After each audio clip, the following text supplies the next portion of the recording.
There we go. Welcome, welcome, everybody. I hope you're having a wonderful day.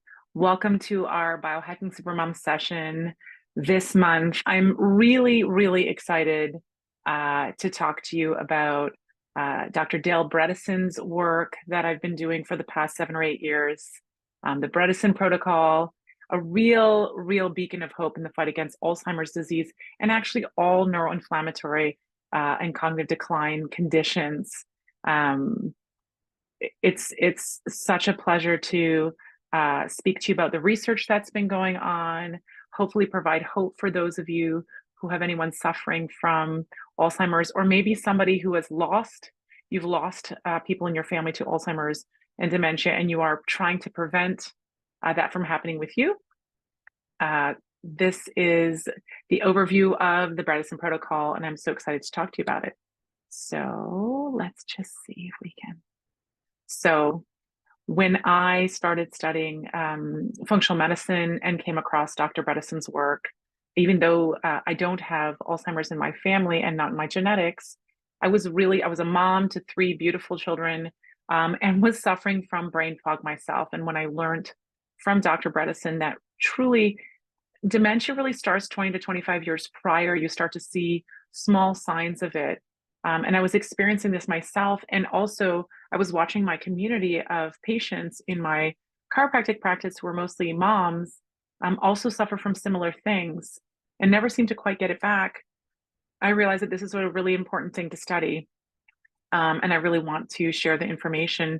And I took the same steps that I use in the Bredesen protocol with my patients in our Bredesen program myself, and noticed a big shift in brain fog and the ability to get back to my mental acuity that I'd had. So this is my why. Our collaborative functional medicine program sets Bosner Health apart from other clinics. Our Bredesen Essentials program is an incredibly comprehensive approach to where we start to halt the progression of Alzheimer's. And we've been successfully able to, over years, reverse and help patients reverse their cognitive decline using Dr. Bredesen's RECODE program. Initially, I was trained in, and PRECODE is that prevention program. So I've had a lot of people in the last couple of years who just know that they're not working as well. They don't have mild cognitive impairment, MCI, which is what you initially get diagnosed with. But for sure, things happen 10 to 15 years prior, and our loved ones notice it. And there's nowhere for us to go. So this is a really exciting program that we do. It's exciting outcomes we have. And it really is different from any other clinic here in the city. And I'm happy to share this with you. So this is what I'm going to cover today. I'm going to cover, the scary statistics we're starting to see with cognitive decline in Canada and around the world, what the Bredesen RECODE program really is, and some of the clinical studies that Dr. Bredesen and his colleagues have done that I'm currently a part of, what the Bredesen 7 is, what is the approach, and we'll go through it all. And then I'm going to share with you some stories. So cognitive decline, I mean, this is one of the biggest things we're seeing in healthcare right now, which traditional medicine really can't help with. There aren't any solutions that are working long-term to halt progression to a significant degree, or even reverse. And I think when Dr. Bredesen started working on this approach, we were just really looking at halting disease progression. But to see people go into remission and remember their loved ones, this is so inspiring. And the statistics are really tremendously scary and important. In Canada, 124,000 were diagnosed with dementia in 2020, and more than 61% of those were more likely to be women. And this is a big thing that happens also when we lose our estrogen as women. So we have a much higher risk there. And the cost to the healthcare system is $10.4 billion annually at this point. There's almost 600,000 living in Canada in 2020 with dementia, and they've projected this number to be increasing by so much that we'll reach 1 million by 2030, which is a really scary statistic. And I am so inspired by having the opportunity to really help change these numbers. there are so many stages of cognitive decline. Like I said, I know as a new mom, I wasn't sleeping well, and sleep is one of those fundamental things we absolutely need for brain health. And new parents can attest to this now, that their brains don't work as well when they're not sleeping. And actually, our children, when they don't sleep well, their brains don't function as well. So we see cranky, we see irritability, we see inability to regulate emotions. Actually, this is very true when we start to get into this cognitive decline stage as we get older.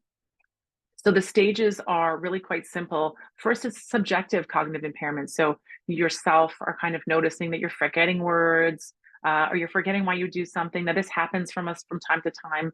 But when you start noticing this happen more often than not, you really have to take a step back and understand that you're maybe in the early, decade of cognitive decline. It usually takes about 20 years before someone gets the diagnosis of mild cognitive impairment, which is a long time. So that when we start to see them in the early stages of Alzheimer's disease or other, neurocognitive dementia, it takes some time to reverse, but it is really doable. You've got then the early stages of Alzheimer's disease, and then we've got the late stages of Alzheimer's disease.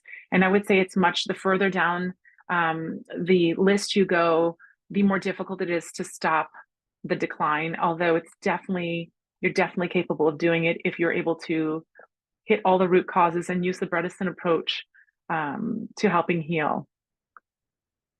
Here, just for those of you who don't know, these are the different kinds of categorizations for Alzheimer's. And this is actually how the functional medicine approach tackles it. So not only with the Bredesen 7 do we do the diet and lifestyle approach, which I'll share with you afterwards, but really understanding the different types of Alzheimer's categories can really help understand how to treat it. So we've got the inflammatory or hot, which is type 1, glycolytic or sweet, which is high blood sugar and high insulin. And actually, it's been called in functional medicine circles and integrative circles, Alzheimer's has been called type 3 diabetes.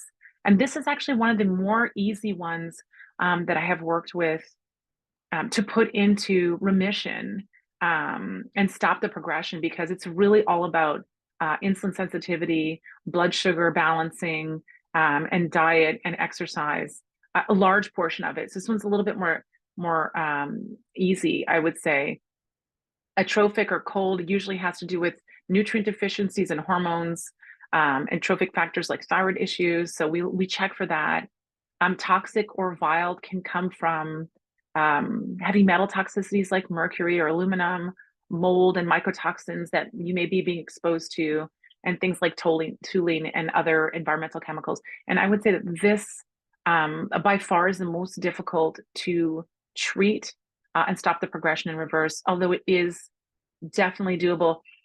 It just takes a lot longer, to figure out where the toxins are coming from. And this is actually, most of my experience in the last 2 years has been with a mixture of glycolytic and toxic, lots of mold exposure, lots of heavy metal exposure, really inflammatory to the brain.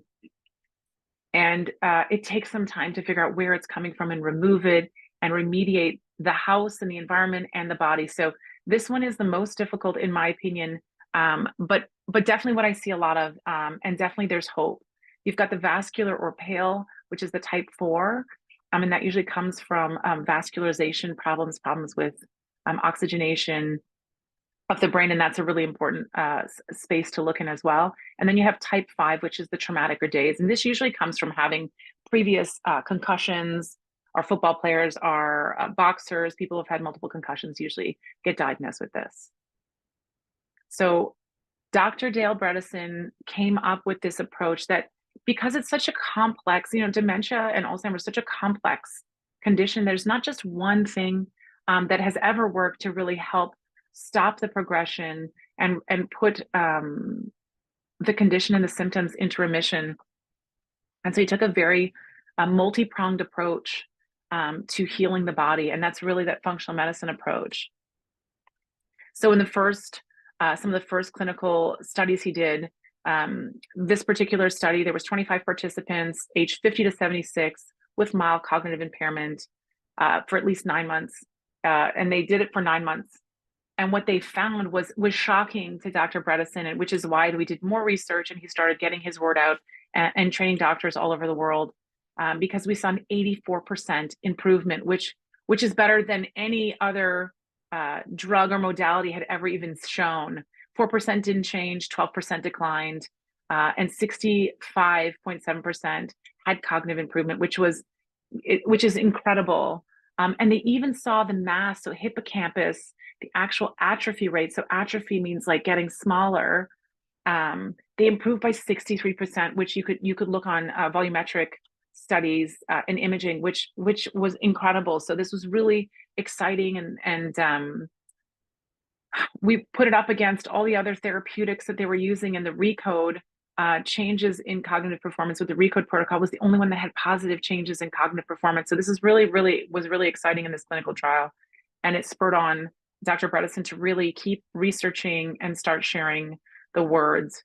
So in this particular approach, one of the really big different pieces from that traditional approach is that in-depth strategic testing. We're looking at gut bacteria. We know that our neurotransmitters are mostly made in the gastrointestinal tract, but they affect how our nervous system works and how our brain works. So it's really important to make sure we have that balance of good and bad bacteria, and we do stool testing for this. There's cognitive testing in that Bredesen program. They do a bunch of different cognitive testing to see where you're at, and you can follow yourself along. There's specific blood work that we will look at to see what type of dementia is, what's pushing it forward. Is it atrophic and glycolytic? Which combination of these things was really pushing the neuroinflammation? There's a huge environmental review and medical questionnaire that we do. And with some folks, we can do some genetic testing to see where are your susceptibilities. And it's one of the genes that people have heard of more is that ApoE4. And it's really a combination of many genes that can give you that susceptibility for Alzheimer's. All the other testing we do, and we do stool and urine testing. At times we'll do mold environmental testing, because that's a really big impact to that cold or vial type of Alzheimer's. And then we do the RECODE report to put it all together to show a patient and our clients where their deficits are and what we're going to be working on. And it's a real multiple approach. This Bredesen 7, we termed it, includes 7 different key components: nutrition, exercise, sleep, stress reduction, brain stimulation, detoxification, and then some supplements. And for many people, when they start with me or when they're interested in looking, they're like, which supplements do I take to make my brain work better? And as you can see, it's only one of the 7 components that we use, with the upper levels being the most important in terms of the overall lifestyle and diet to really helping move things forward. The nutrition plan is something that we call a keto flex plan, and it's a 12-hour fast and 3 hours if you can before bed, not eating. And now there's some patient individuality here. So if we have a very lean patient or a very underweight patient, we may be trying only the 12 hours between eating. So that would look like stop eating at 8 and don't eat again till 8 a.m. in the morning. And it's a ketogenic diet, meaning there's some really good fats. And you can see the pyramid here. So we have fasting at the bottom. This is really, really important. It gives the body time to start clearing out the debris because it's not busy digesting. We're looking at non-starchy vegetables and really healthy fats like olive oil and avocado and coconut. The non-starchy vegetables can be green leafy vegetables, radishes, daikon, salads. We look at prebiotic and resistant starches and probiotics. So prebiotic foods are things like onions and garlic and leek and artichokes. Our resistant starches could look like potatoes that have been cooled. So we look at this and we get less and less at the top. Animal protein and fruits are up here. It's moderate protein. We need the protein for our brain to still grow and develop. And very little sugar. Our fruits are a smaller amount of fruits, although really that's where we look at the polyphenols that are really helpful. So it's a low carbohydrate more and fat, higher fat diet. And we have some small amounts of indulgences, cacao flavonoids, so we can do little bits of chocolate, maybe A2 dairy if you're not intolerant. I find dairy generally quite inflammatory, but some people can tolerate A2, very small amounts of red wine. And even that research is starting to come out that we may be rethinking that. For my patients, when I start, we really try and do no alcohol for the first 2 or 3 months because we really want to heal And what's important is to have that nutrient density. So this keto flex diet is where we start in terms of nutrition. For patients with irritable guts, we may start easing our way into that keto flex and maybe not even get there till 3 or 4 months. It's all very individual, but this is the basis of the nutrition plan. These are all the different kinds of foods you can eat. Sometimes people are like, oh, I don't know what to eat. We have lots of charts, from asparagus to bamboo shoots to kale to mustard greens to kohlrabi, one of my favorites, spaghetti squash, lots of things on here. And this is part of those, vegetables that are non-starchy and leafy, which we really enjoy. Sleep is foundational in any functional medicine program, but especially when it comes to neuroinflammation and cognitive decline. They say, and the research shows, that more than one night of less than optimal sleep can start affecting brain function. And so we really look at people who, do the night shift, or who are like, I only get 6 hours, it's all I need. Eventually, it starts to affect how our brain functions slower and slower. So we really recommend 7 to 8 hours of quality sleep, minimizing stimulants like caffeine and chocolate if you're sensitive afternoon. Some of us aren't as sensitive, so that's the bio individuality we have to look at there. Avoid any anxiety provoking activities before bed, because even if you get into sleep, a big fight, discussion that's really something is serious or important. Research, even, I find I can't do research at night because I get excited, and you have a lack of ability sometimes then to fall into that deep sleep where we really can consolidate memory, and we can also clean out some of our toxins. We want regular sleep and wake times.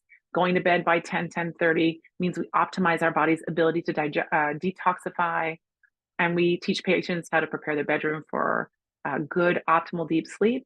And sometimes we use supplementation to get that circadian rhythm going. But sleep is foundational. We've got that nutrition, we've got that sleep, and then we have reducing chronic stress.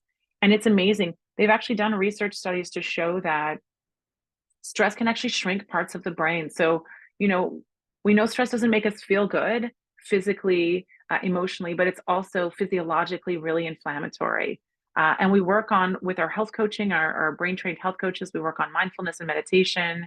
We work on breath work for those of you who are like me, who need a little bit more tangible physical work to reduce stress, forest bathing. And we really encourage and empower our patients to take control of their health and their activity, their work pace and their relationships, and even looking at things like finances and community work, because we need to reduce that chronic stress. And it's a multi-pronged approach. Brain stimulation is one of the 7 of the Bredesen 7. And there's many ways to stimulate the brain. So there are apps like Brain HQ, Elevate, and Luminosity. These are applications on the computer or your phone or iPad that you can use to start training the brain. And actually, Brain HQ is the one that's approved by the Recode program by Dr. Bredesen and Apollo Health, and that they've used to show in their research changes in cognition. So that's wonderful. I often encourage patients or people who think that they may be having some decline to get on Brain HQ. I think there's a couple of weeks or a month for free to give it a try. You'd be surprised how much you need to tickle your brain if you're not doing it already. We encourage increasing social interactions. That increases brain stimulation. Just even visual face-to-face contact really increases brain stimulation. Finding a passion. In the past, I've had patients who are musicians and have no longer been doing music, and we encourage them to do more music, and they start to get that passion, and that stimulates the brain. Keep learning dances, or learning a new language, or even listening to a new language can be incredibly stimulating to the brain and make new neural pathways, which we know we can make. Listening to music, like I said, listening to music and dancing actually has a dual effect in stimulating. And then one of the easiest things that I do, and I actually have it at my home, is red light therapy. And you can see here are my kids sitting in front of their red light. This child was using red light therapy because they were having some backaches and a cough associated with it. So multiple uses for this red light.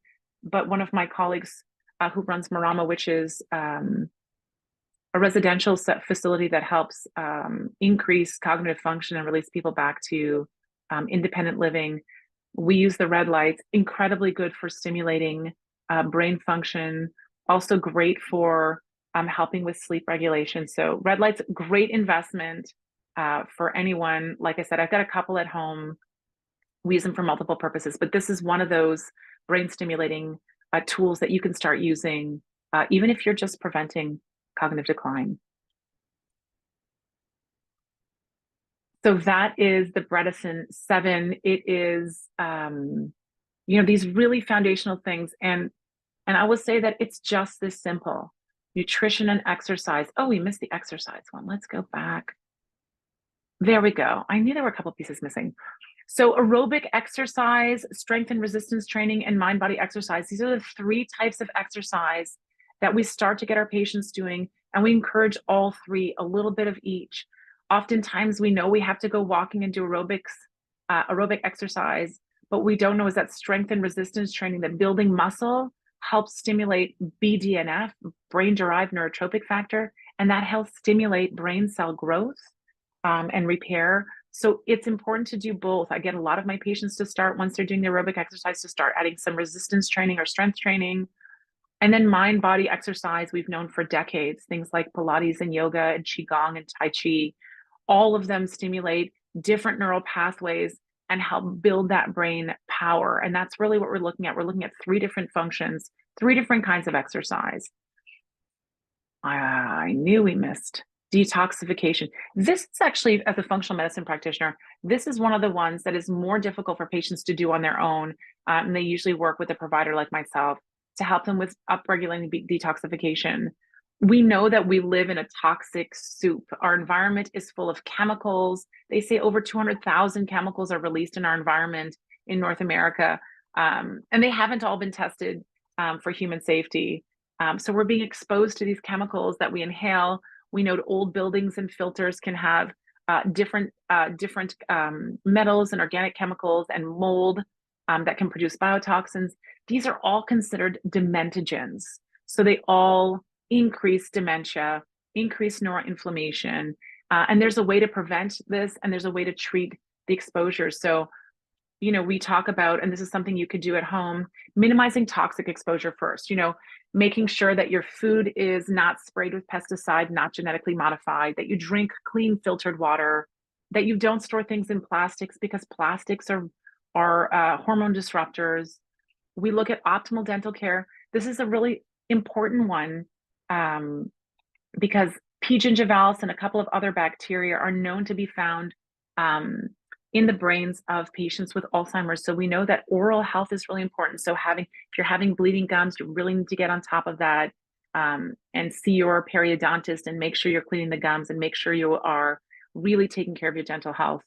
Home care products should be clean and not full of toxins like Vim and bleach. We should be using non-toxic home care products. Sometimes electromagnetic frequencies or EMFs can affect certain people. Some people are more sensitive. So I suggest turning the EMFs off at night so that you can decrease that exposure. And our personal care products are full of chemicals. So really using natural, I use olive oil and coconut oil, sweet almond oil on your body, really using very clean products. And there's a lot of things out there, even in the traditional drugstores now, that don't have phthalates and don't have parabens and other inflammatory things. And we teach that to our patients in our program. We want to optimize detoxification. So one point of that is making sure you're sleeping when you have to detoxify as opposed to eating, so that your body can focus on detoxification. That's between 10 p.m. and 2 a.m. for most people, give or take a half an hour. You can optimize detoxification by eating cruciferous veggies, and we teach our patients to do that as well. So if you are even looking at starting to clean up your environment so that you don't expose yourself to dementogens, clean beauty products, environmentalworkinggroup.org, EWG.org has a whole list of, they rate all their body care products and cleaning products, sunscreens, makeup. They will rate it as clean or very hazardous to health. You can look that up. That's EWG.org. We can optimize detoxification, like I said, drinking clean water. And the other thing that can be really helpful to help with detoxification is sweating and saunaing. So we have a sauna in the clinic here. We have a sauna at home. I'm looking at getting another sauna for the outdoors. Sauna is a wonderful way to detoxify. Sweating is a great way to detoxify. And we can upregulate that by doing it multiple times a week. Even hot baths where you're sweating can really be helpful. So that's another way to optimize detoxification. And then sometimes we target these specific dementogens. So like I was saying earlier, biotoxins and mold exposure, we can test for that. We can start binding that up and helping patients remove that from their body. That can take a long time. For some people, it can take years. For some people, it can take months. It all depends on how their body is working. We can look at heavy metal exposures through urine testing and try and get rid of that. And there's also organic chemicals that you can be exposed to in your environment. So, detoxification and avoiding dementogens is really important, and upregulating detoxification. This is a really huge portion of what I've done in the last couple of years. It seems to me that people are really being exposed to lots of toxins and I have my younger patients who are suffering from Alzheimer's in their late 40s and early 50s. And it really it's biotoxins and dementogens are a huge portion of that. And that's why this is such an important piece as well. Supplement support is the last piece that we need to talk about. And this is actually just one of the pieces. So again, when you're looking at how can you optimize brain function, you can buy Dr. Bredesen's book, The End of Alzheimer's. It's a great book. Dr. Dale Bredesen's published. You can take a look at that, but you can start implementing these steps as well. Or if you have a friend or loved one who's suffering, you can point them to Dr. Bredesen's work, or even start the Bredesen 7. So insulin sensitivity is really important, especially for that glycolytic type of Alzheimer's. We can use things like cinnamon and leafy greens and green tea and probiotics to help with that insulin sensitivity, and magnesium. We want to optimize vitamin D levels in our body, and we can look at that by testing blood and then supplementing and then retesting to see where we're at. Having exogenous ketones that you can drink, or MCT oil, which is my favorite easy supplement to add in from brain fuel. MCT oil or powder is medium chain triglycerides, comes from broken down coconut fat, easily absorbable. I can feel it right in my brain in the morning. I put a little spoon into my coffee and blend it when I'm doing my fasting, and it's an excellent way to just fuel up your brain. You can try that super easily. Just go slow. Mitochondria, our energy production cells in our body, are probably one of the most important cells in terms of cognitive function that I have found in terms of supporting with supplements. As we start to change the diet, as you start to optimize nutrition and absorption of the nutrition, mitochondrial support is of utmost importance, because that is where the energy and the powerhouse of the cells in the brain and in the kidneys and liver for detoxification comes from. So mitochondrial support is a baseline supplement support we use. And sometimes for some patients who have that cold or avascular type of dementia, we'll work on blood flow support with nitric oxide or other supplements to help increase blood flow.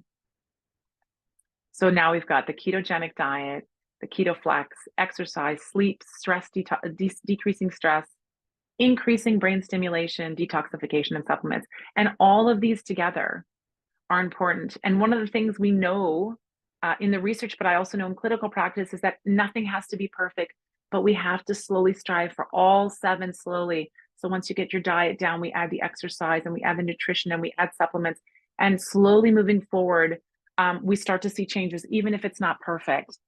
So I encourage you to share this with someone. I'd love to share this client success story with you. Tony came to me in his mid-50s, a father to 4 children under 10 years old. He'd been diagnosed with Alzheimer's. And basically the advice he'd been given was, well, just get your affairs in order because it's just going to get worse. His wife had been referred. They had friends that were working with me and referred him to me. And, I said to them, we have nothing to lose. Let's check.